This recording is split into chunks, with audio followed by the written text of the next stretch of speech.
What's going on, guys? So I stopped into Schramm's Auto, which is a salvage yard right here in Michigan, right up the road from my house actually, just to see if they might have a Carrier 331.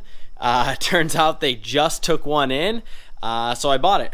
So it's out of a GT, just a non-performance pack, so it's a 331, the full Carrier, everything I need, and I got it for a crazy deal.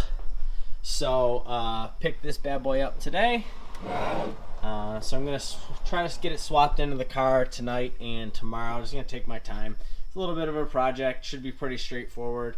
Then I also went to the Ford dealer and picked up their gear lube. This is really good stuff. Just the 75W85 and then the friction modifier that you got to put in these things. So this thing looks really good. The car that it came out of actually only had, actually it was an EcoBoost, but the car that it came out of only had 19,000 miles on it.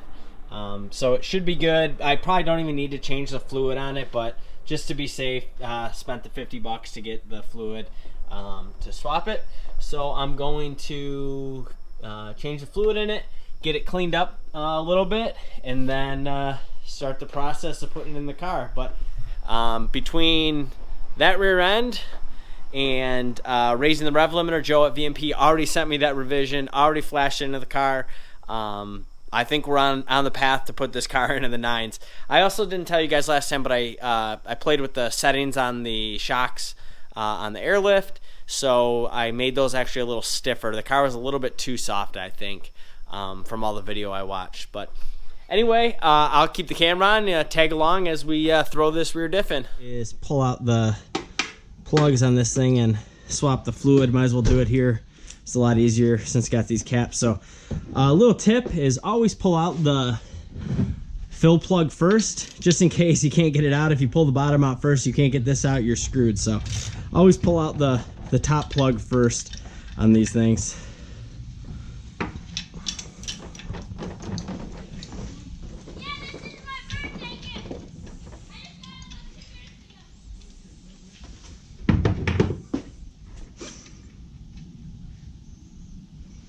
Oh, well, it's bone dry. So I guess they completely drain it. So I'm gonna fill this thing up.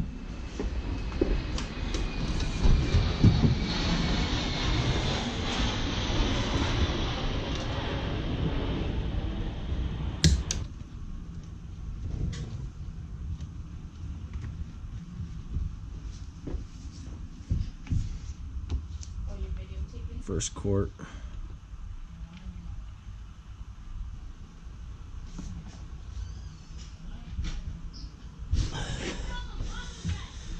All right, I'm gonna get the car up in the air, get the wheels off, and get after it.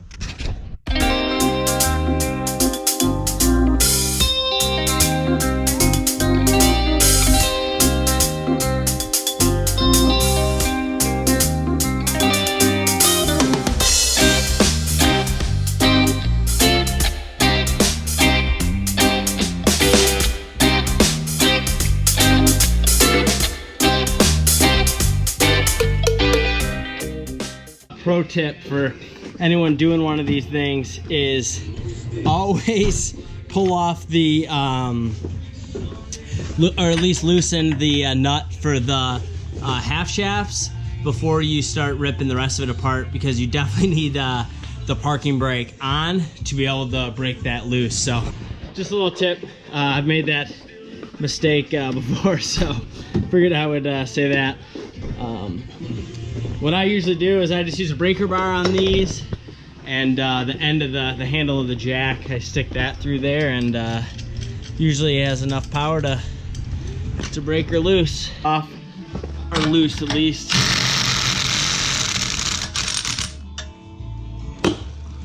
That's the hot one.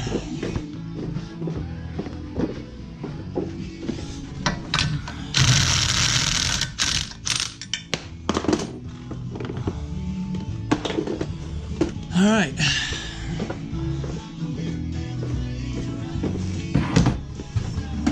I always just give these a little tap.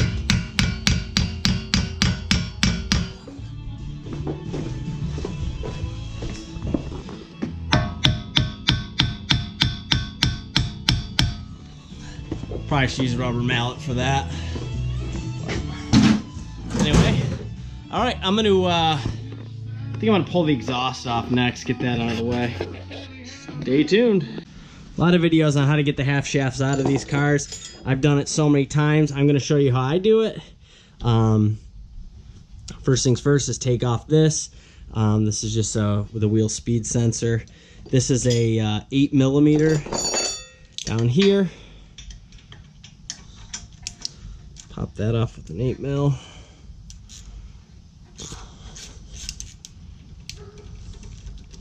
I'm a firm believer in just spinning a couple extra bolts if you need to make as much room as possible to make your life easier.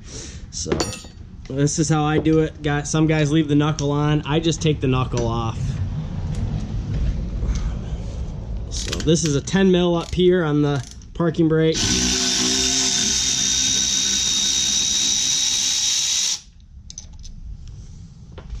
And then I take it off the frame here as well.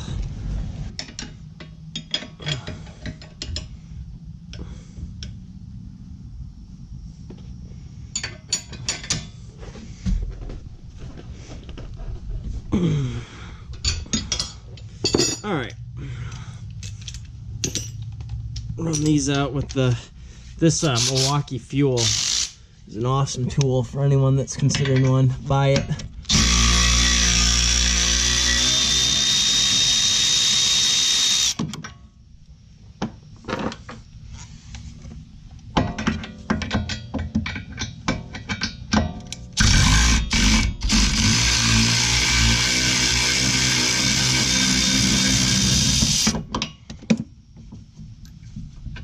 That out of there, and just zip tie it up out of the way. Okay, so hang the caliper up out of the way, and then we can start pulling off all this stuff. Loosen the lower vertical link connection first. This is an 18. You loosen this one, but you don't have to take this one all the way out. Oh, jeez.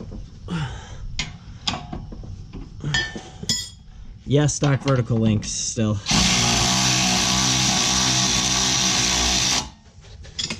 Pull this rotor off too. Oh. So loosen this one, don't take it all the way out. Another thing I do is I pull off this dust shield. It just makes your life easier, and it's 3 8mm bolts. Takes 20 seconds to pull it off, so pull that off. Be worth it just to have a little bit more room to operate.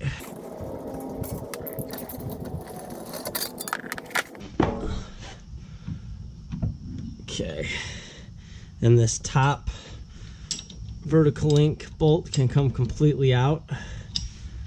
Hey, that might be a 15 mil. I mean, I have that over here. Yeah, 15 mil. Take that guy out.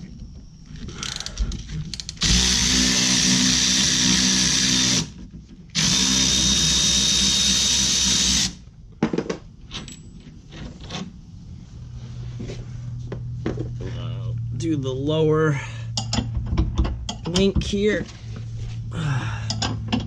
That's an 18 mil on that one.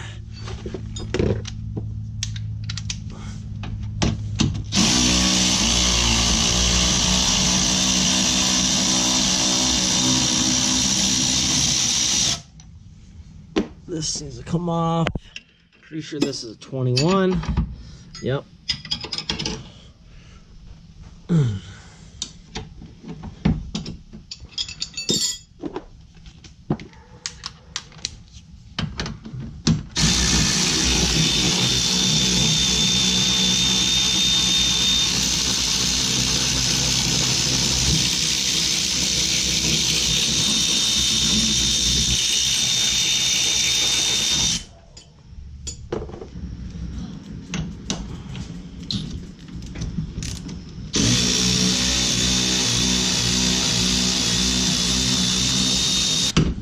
There we go. Screw your nut. The whole knuckle will come off. Out of the way.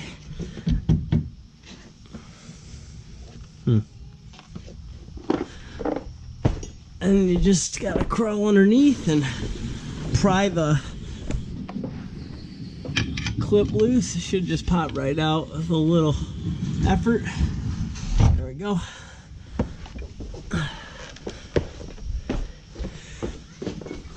Now the trick is with having the bags in this car is sneaking this thing past the bag.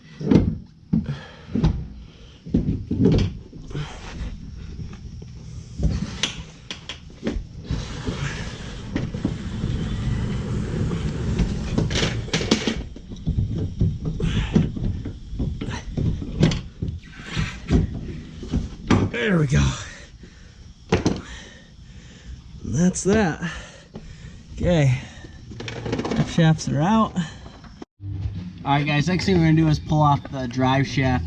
I'm hoping all I have to do is take off the back here and it'll come out without having to mess with the front, or maybe even just lower the carrier enough that it'll slide out. So these are 10 mil. I use like a long extension to get the top ones. You could spin it, I guess, and put the car in neutral, but this way it's rigid at least, so you got something to fight against. So I'm gonna pull this off. Alright guys, so drive shaft came out of there pretty easy. I did take the carrier down. It's just two bolts, so pulled that off, dropped it down. Now just 4 bolts basically. You got to take these. This is actually 2 separate bolts. Those 2 need to come off the front, and then the backs are back here.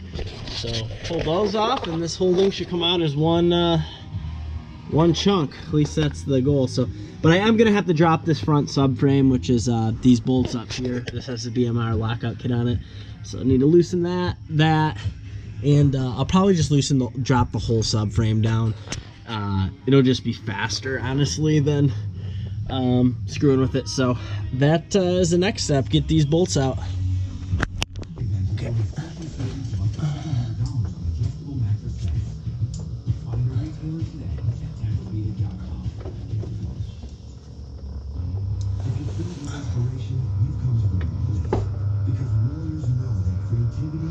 Don't be afraid to try to do stuff on your own, guys. The shop will charge you so much money to do this. Take your time. It's just a bunch of bolts. So one thing I found out is that this 373 weighs way more. This is a cast iron case, it looks like, and this is all aluminum on the 333. So definitely some weight savings as well here. I don't know why there are 2 different cases. Why this is cast and this is just way heavier. I mean, it's got to be 40 pounds heavier, no joke. So anyway, I'm gonna pull the sensor out of here, swap the sensor in, and then I'm gonna clean up, drink a beer, and slap it back together. So the new diff is 81 pounds. And how heavy was the other one, T? 105? So we're talking 25 pounds weight savings going from the torsion, what came in it, to this. So, I mean, 25 pounds is 25 pounds. That's pretty wild that that's that much lighter. This unit, Big Charles Tui's over here helping me. Real famous race car driver around the Waterford parts. So new gear, new rear end is in.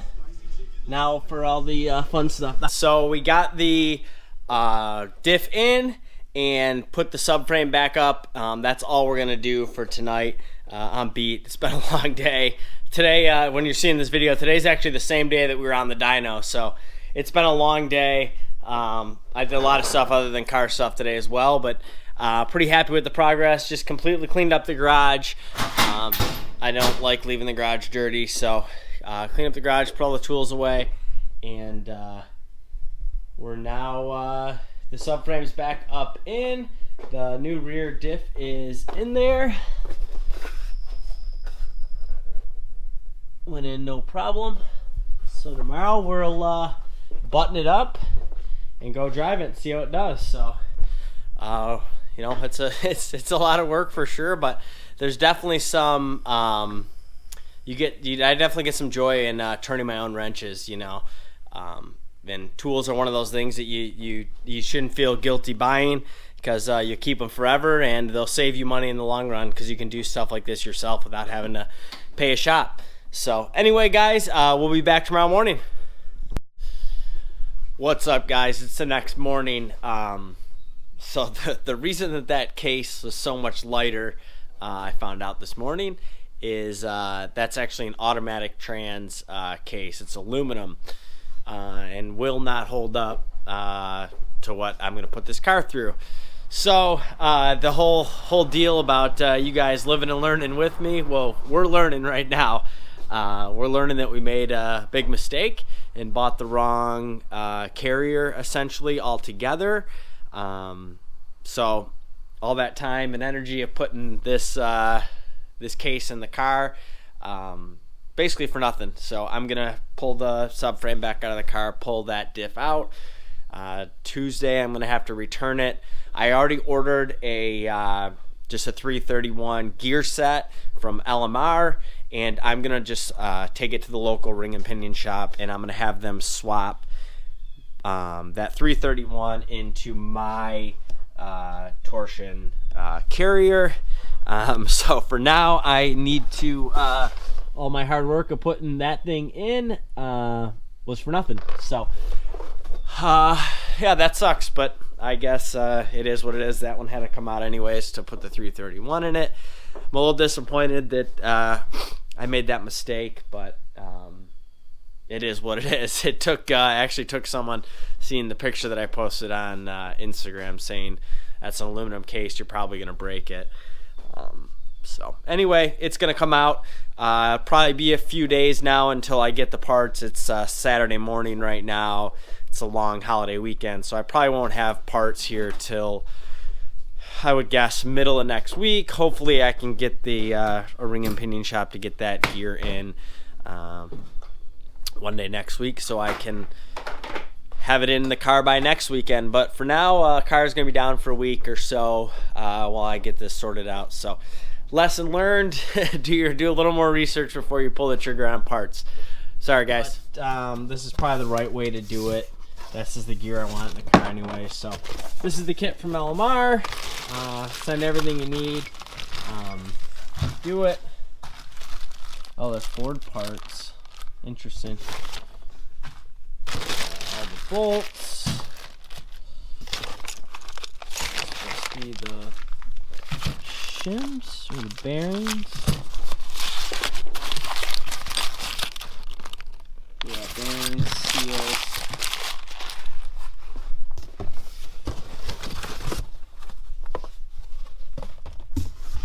Pinion gear. So it's 331 right on it.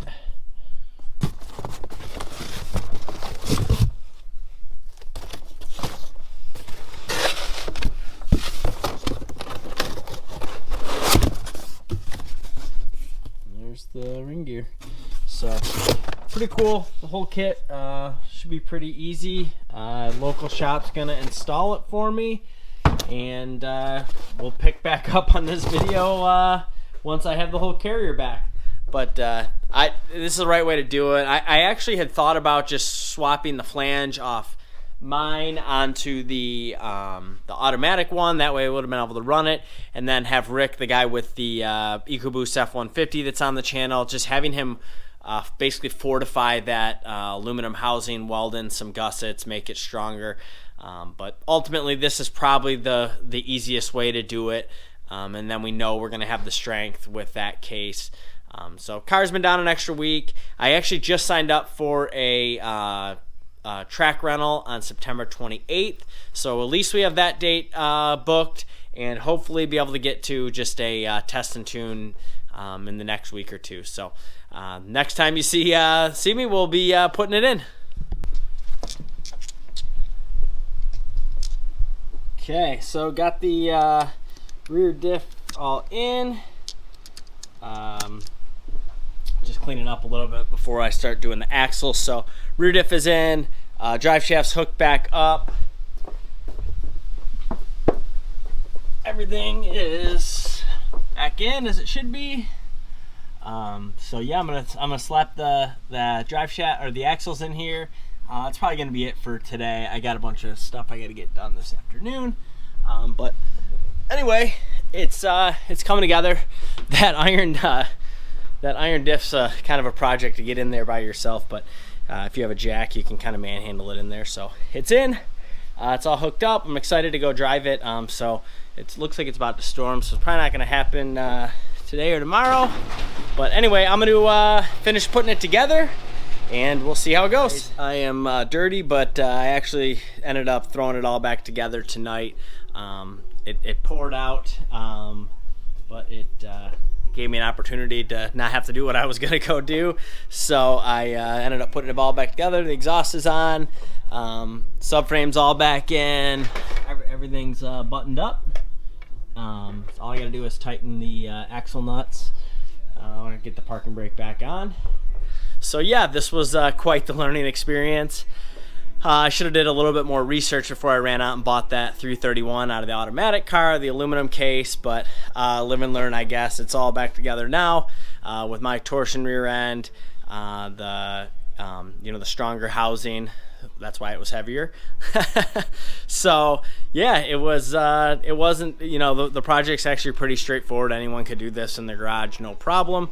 And I think you should definitely try to turn your own wrenches when you can. I did everything here except for obviously installing the gear set into the carrier. I don't have all the tools and mics to do that myself. That's something I would like to definitely get into down the road, though, be able to swap that myself. So maybe I'll try to acquire those tools. So next video you guys see, this thing will be on the street and then on the track, and we're gonna try to run a 9 here before the end of the year. We got 2 more times out, so hopefully we'll see how this 331 does. Hopefully it'll be enough to push us over the edge. We know the car's making the power to do it. So if you guys like this kind of content, please subscribe to the channel, share this video with your friends, and thanks for watching. Peace.